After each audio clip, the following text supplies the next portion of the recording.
To set reminders in Slack. Never forget a task again. Here's how to set reminders that Slack will actually remind you of. Suppose your boss has sent you a text about 1 p.m. You guys have a meeting.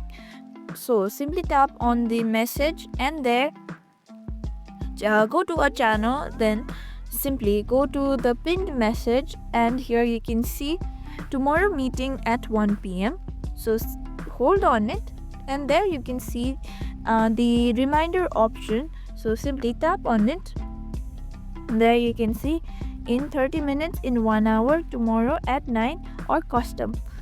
So like this you can you can set reminders in Slack.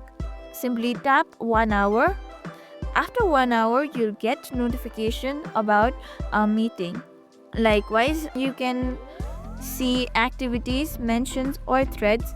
Like this, you can also customize or edit anything you want or set reminders accordingly. You want to send message to someone, you can directly text yourself and hold on that text as well and remind me in 30 minutes to send it to all. Like this, you can send it to all and your meetings won't be missed out.